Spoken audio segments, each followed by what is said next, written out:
Everyone, स्वागत है आपका अपने चैनल ई गुरुकुल ज्ञान पर। हम लोग पढ़ रहे हैं कक्षा 6 मल्हार पुस्तक, जिसमें हमने 5 पाठ ऑलरेडी कवर कर लिए हैं। आज हम पाठ 6 जलाते चलो कविता के अभ्यास प्रश्नों को देखेंगे, क्योंकि इससे पहले हम व्याख्या ऑलरेडी देख चुके हैं। अगर आपने नहीं देखी है कविता तो पहले एक बार आप कविता देख लें, उसके बाद अभ्यास प्रश्नों को करेंगे। अभ्यास प्रश्नों का ये पार्ट 1 है, क्योंकि वीडियो ज़्यादा लंबी हो जाती। अगले वीडियो में हमने बाकी अभ्यास प्रश्नों को रखा है। तो चलो बढ़ते हैं अपने क्वेश्चन की तरफ। पहला प्रश्न है हमारे सामने कि नीचे दिए गए जो प्रश्न है उनका सटीक उत्तर आपको लिखना है। उसके सामने आपको बताया गया कि आपको क्या बनाना है, स्टार बनाना है। ठीक है, निम्नलिखित में से कौन सी बात कविता में मुख्य रूप से कही गई है। तो यहाँ पर बताया गया है कि कविता में जो मुख्य संदेश है वो क्या है, क्या मुख्य रूप से कहा गया है।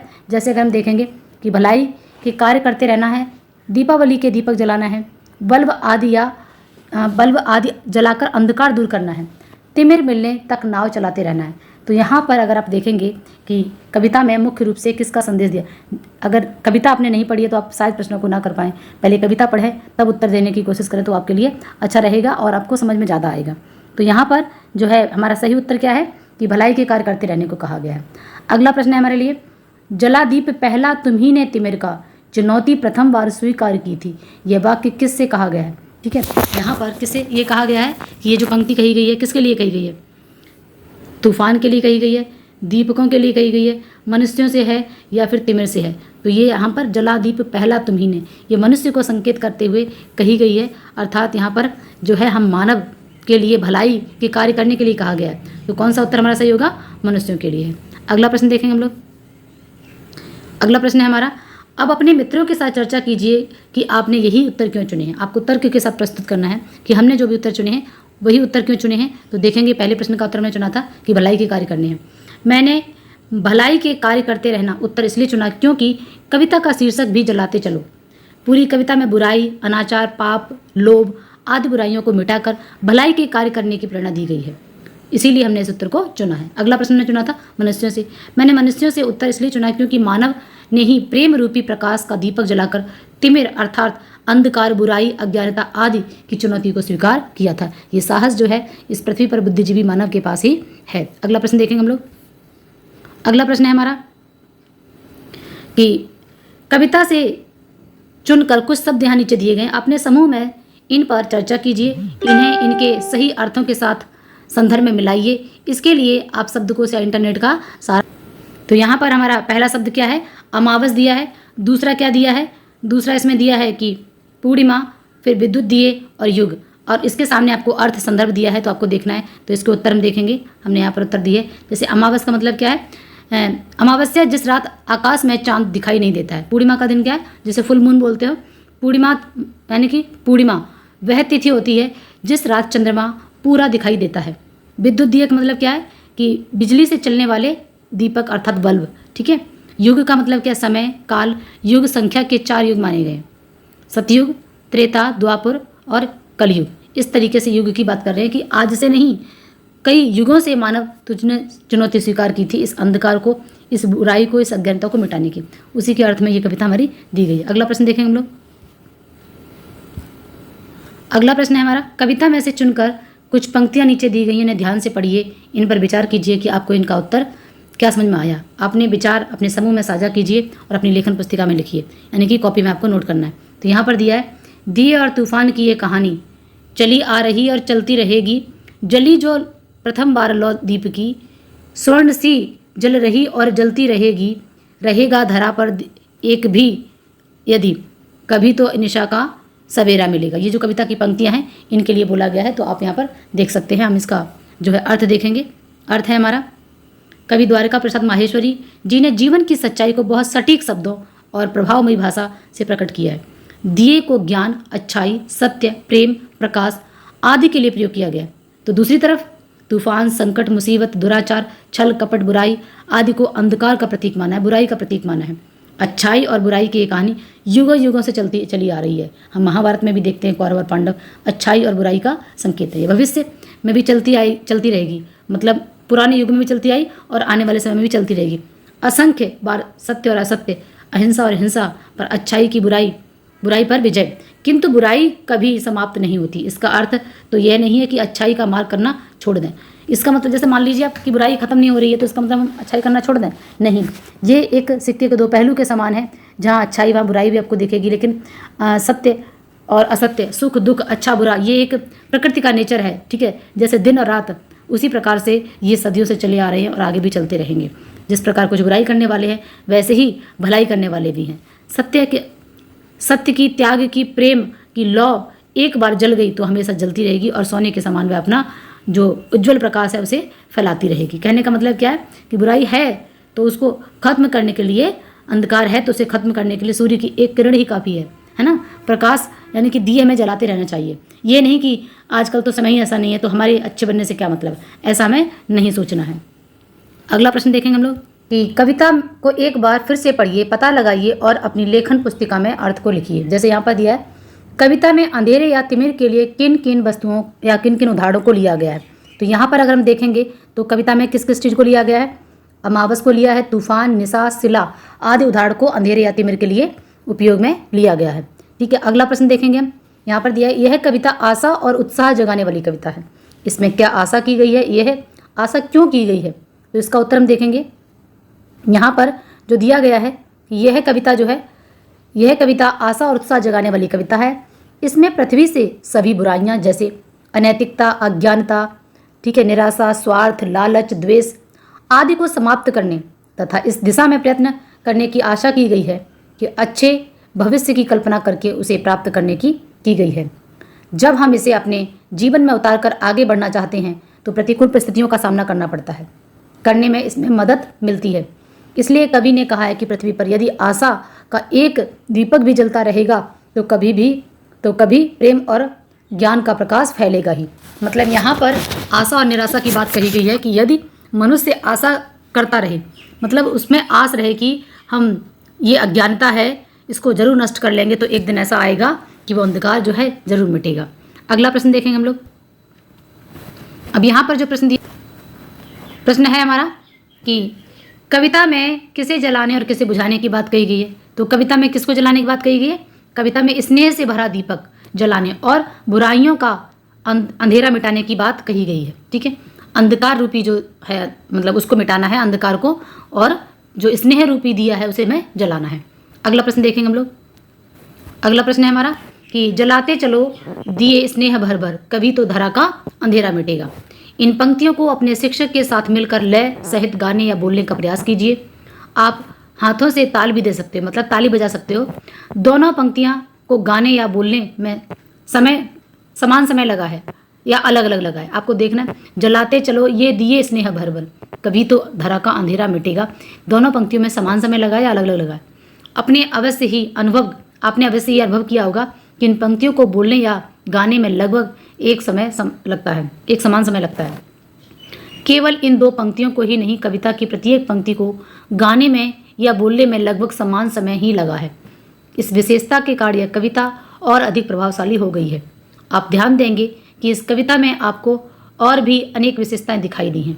तो यहाँ पर कहने का अर्थ है कि कविता तुकांत होती है, उसमें जो लेटर होते हैं उनका ध्यान रखा जाता है, उनकी लय तुक का ध्यान रखा जाता है। वही बताया गया है कि यहाँ पर जो है ये एक कविता में विशेषता ला देती है, उसे प्रभावशाली बना देती है। इस कविता को एक बार फिर से पढ़िए और अपने अपने समूह में मिलकर इस कविता की विशेषताओं की सूची बनाइए। जैसे इस कविता की पंक्तियों को 2-4 के क्रम में बांट दिया जाए। अपने समूह की सूची कक्षा के साथ साझा कीजिए। मतलब पहले आप सूची बनाइए और फिर उसे तो इस तरीके की आप खुद से ऐसे कोशिश करें, प्रयास करें, ठीक है। तो अच्छा रहेगा कि आप इसमें और कौन कौन सी विशेषताओं को छांट पा रहे हैं। अगला प्रश्न देखेंगे। यहाँ पर दिया है स्तंभ 1 और स्तंभ 2 में कुछ पंक्तियाँ नीचे दी गई हैं। मिलते जुलते भाव वाली पंक्तियों को रेखा खींचकर जोड़िए। जैसे यहाँ पर दिया है, कभी तो तिमिर का किनारा मिलेगा, जलाते चलो ये दिए स्नेह भर भर, मगर विश्व पर आज क्यों दिवस में ही घिरी आ रही है अमावस निशा की, बिना स्नेह विद्युत दिए जल रहे हैं, बुझाओ इन्हें ना यूं न पथ मिल सकेगा। तो इनको आपको अर्थ के साथ मैच करना है। तो यहाँ पर मैंने आपके लिए ऑलरेडी अर्थ लिख दिए है कि कभी तो तिमिर का किनारा मिलेगा, यानी कि विश्व की समस्याओं से एक दिन छुटकारा अवश्य मिल जाएगा। जलाते चलो दिए स्नेह भर भर, मतलब क्या है, दूसरों के सुख चैन के लिए प्रयास करते रहो, अर्थात परोपकारी बनते रहो, परोपकार करते रहो दूसरों पर, ठीक है। मगर विश्व पर आज क्यों दिवस में ही घिरी आ रही अमावस निशा की, मतलब विश्व में सुख शांति क्यों कम होती चली जा रही, लगातार जो है भय, डर, अंधकार जो है बढ़ता चला जा रहा है। बिना स्नेह, तो इसका मतलब क्या कि विश्व की भलाई का ध्यान रखे बिना कभी भी मानव प्रगति नहीं कर सकता है। तो इस तरीके से हम इसको मैच कर सकते हैं। आगे बढ़ेंगे। अगला प्रश्न दिया है, अपने समूह मिलकर चर्चा कीजिए। दिए और तूफान की यह कहानी चली आ रही है चली आ रही है और चलती रहेगी। दीपक और तूफान की ये कौन सी कहानी है? ठीक है, जो सदा से चली आ रही है, चलती भी रहेगी, तो आपको बताना है। तो देखेंगे इसको हम। इसमें दिया गया है कि दिए और तूफान की ये कहानी से अभिप्राय है अमीर गरीब, सत्य असत्य, हिंसा अहिंसा, पाप पुण्य आदि अच्छाई और बुराई से है। अच्छाइयों और बुराइयों का टकराव होना स्वाभाविक है। इनके टकराव की कहानी युगों युगों से चली आ रही है और आगे भी चलती रहेगी। कहने का मतलब है, जो कि मैंने आपको बताया, कि जिस प्रकार दिन और रात का होना ये एक स्वाभाविक प्रक्रिया है, उसी प्रकार से अच्छा बुरा, सुख दुख, ठीक है, सत्य असत्य, ये तो सदियों से कहानी चली आ रही है, आगे भी चलती रहेगी। इसका मतलब ये नहीं कि हम अच्छाई करना छोड़ दें। आगे बढ़ेंगे। अगला प्रश्न हमारा दिया है, जली जो प्रथम बार लौ दीप की, स्वर्ण सी जल रही और जलती रहेगी। दीपक की यह सोने जैसी लौ क्या हो सकती है, जो अनगिनत सालों से चली आ रही है, जल रही है। तो यहाँ पर हम इसके उत्तर को देखेंगे। क्या बताया गया है कि दीपक की यह लौ सोने जैसी जो है वो आशा और उम्मीद की प्रतीक है। यह लौ अनगिनत सालों से जल रही है और हमारा जीवन अच्छे भविष्य की आशा का सहारा लेकर ही चलती है। यदि किसी कारणवश किसी की आशा और उम्मीद समाप्त हो जाए तो वह व्यक्ति सकारात्मक विचारों को छोड़कर निराशावादी बन जाता है। ऐसा व्यक्ति शारीरिक मानसिक रूप से बीमार हो जाता है। इसलिए सदा हमें जीवन में आशा और उम्मीद की लौ जलाना चाहिए। जलाना और जलना दोनों आवश्यक हैं, चाहे वो लौ मंद ही क्यों ना जल रही हो। ठीक है, कहने का मतलब यहाँ पर ये बताया गया है कि हम अगर आशा का जो है पथ छोड़ देंगे तो हमें कभी भी सफलता नहीं मिल पाएगी, क्योंकि जब भी हम किसी लक्ष्य की तरफ बढ़ते हैं, किसी कार्य को करने के लिए, तो कठिनाइयाँ आती हैं। अगर आपके अंदर नकारात्मकता आ गई तो फिर कभी भी आप उस लक्ष्य को नहीं पा पाएंगे, क्योंकि कठिनाइयाँ रहेंगी। कठिनाइयों में हम नकारात्मक, लेकिन हमेशा हमें सकारात्मक सोचना है। आशावादी बनना, निराशावादी नहीं बनना है, कवि के कहने का उद्देश्य। क्योंकि अगर आशा है तो एक दिन हमें वो लक्ष्य जरूर प्राप्त हो जाएगा। आगे बढ़ेंगे। अगला प्रश्न हमारा यहाँ पर दिया है कि जिससे अमावस बनी पूर्णिमासी। अमावस का अर्थ अमावस्या है। इन दोनों शब्दों का अर्थ तो समान है, लेकिन इनके लिखने बोलने में थोड़ा सा अंतर है। ऐसे ही कुछ शब्द नीचे दिए गए हैं, इनसे मिलते जुलते शब्द कविता में आपको खोजना है और उनके आपस में चर्चा करके अर्थ भी लिखने हैं। मतलब उसको हम और किस तरीके से बोल सकते हैं। जैसे दिया है, तो दिया को हम क्या बोलते हैं? दीपक बोलते हैं या फिर दीप बोलते हैं। ठीक है, तो इस तरीके से हमें क्या करना है, और भी कि जो शब्द दिए गए हैं इनको हम और क्या बोलते हैं। जैसे उजेला है, तो उजेला का मतलब क्या हो जाएगा? उजाला। ठीक है, अनगिनत मतलब अनगिनत, सरित मतलब सरिता, धरा मीन्स धरती, स्वर्ण मीन्स सोना। ठीक है, तो इस तरीके से हम जो बोलते हैं, थोड़ा सा अपनी भाषा को हम जो तद्भव बना लेते हैं, उस तरीके शब्दों को ऐसा बोल देते हैं। आगे बढ़ेंगे। अगला प्रश्न है हमारा, यहाँ पर दिया गया है, जलाते चलो ये दिए स्नेह भर भर। इस पंक्ति में चलो के साथ पर रहो शब्द रख कर पढ़िए। इस शब्द से बदलने पर पंक्ति में अर्थ में क्या अंतर आ रहा है, अपने समूह में चर्चा की। तो अगर यहाँ पर क्या बताया गया कि अगर हम इसको चलो की जगह क्या कहें, रहो, ठीक है, तो क्या हो जाएगा, देखेंगे इसको। जलाते चलो ये दिए स्नेह भर भर। ठीक है, जलाते चलो ये दिए स्नेह भर भर, चलो के स्थान पर अगर हम रहो कर देंगे तो शब्द जो है, शब्द रखकर पढ़ने से पंक्ति का अर्थ बदलाव आ रहा है। जलाते चलो से अभिप्राय है कि आप जा रहे हैं, स्नेह भर भर के दीपक जला रहे हैं, किंतु रहो शब्द का प्रयोग करने से कार्य में निरंतरता का बोध आ रहा है। अर्थात आप हमेशा ही स्नेह के दिए जलाते रहे, यह प्रक्रिया रुकी नहीं है, सतत चलती है। जलाते रहो ये दिए स्नेह भर भर। ठीक है, और जलाते चलो मतलब इसमें क्या है कि आप आगे उसको लेके चलते चले जा रहे हो। ठीक है, भर भर के। अगला प्रश्न है हमारा, कविता के प्रत्येक शब्द का अपना विशेष महत्व है। यदि वे शब्द बदल दिए जाएं तो कविता का अर्थ भी बदल सकता है और उसकी सुंदरता में भी अंतर आ सकता है। नीचे कुछ पंक्तियां दी गई हैं, पंक्तियों के सामने लगभग समान अर्थ वाले शब्द भी कुछ दिए गए हैं। आप उनमें से वह शब्द चुनिए और उस पंक्ति का उपयुक्त अर्थ क्या होगा वो बताना है आपको।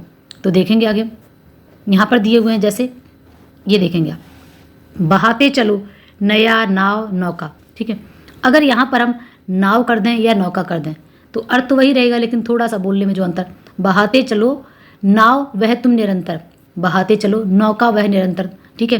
तो इस तरीके से आपको उसका लय भी बनी रहे और अर्थ भी। कभी तो तिमिर का किनारा मिलेगा, रहेगा, ठीक है, रहेगा धरा पर दिया एक भी, रहेगा भूमि पर दिया एक भी। तो आप देख सकते हैं यहाँ पर कि आप इन शब्दों के अलावा और भी इसके जो ले सकते हैं पर्यायवाची शब्द, ठीक है। कभी तो निशा का सवेरा मिलेगा, जलादीप पहला तुम्ही ने तिमिर का चुनौती प्रथम बार स्वीकार की थी। तो ये कविता इस तरीके से आपको फिल करनी है। आगे बढ़ेंगे। अगला प्रश्न है कि कभी तो निशा को सवेरा मिलेगा। निशा का अर्थ रात होती है, सवेरा का अर्थ सुबह होता है। आपने अनुभव किया होगा कि कविता में इन दोनों शब्दों का प्रयोग रात और सुबह लिए नहीं किया गया है, रात और सुबह के लिए नहीं किया गया है। अपने समूह में चर्चा करके पता लगाइए कि निशा और सवेरा इस कविता में क्या क्या अर्थ दे रही हैं। तो निशा से जुड़े शब्द कौन कौन से हैं, जैसे अंधेरा, और सवेरे, सवेरे से मतलब है उजाला, ठीक है। तो हम इसका अर्थ देखें अगर, तो इस पंक्ति में निशा का अर्थ रात और सवेरा का अर्थ सुबह के रूप में ही नहीं किया गया है, अपितु निशा का प्रयोग दुख, बुराई, अंधकार जैसे खराब प्रवृत्तियों के लिए किया गया है। निशा का प्रयोग नकारात्मक संदर्भ में किया, जबकि सवेरे का अर्थ उजाला अर्थात सकारात्मक सोच के संदर्भ में प्रयोग किया गया। तो अच्छा और बुरा, उजाला और प्रकाश, सत्य और असत्य। तो इस तरीके से ये जो निशा और सवेरे का, निशा का मतलब है अज्ञानता और सवेरे का अर्थ मतलब ज्ञान था, ठीक है। तो इस तरीके से हमने आज ये पहला भाग कंप्लीट कर लिया। बचे हुए प्रश्नों को हम अगले वीडियो में देखेंगे। Thank you.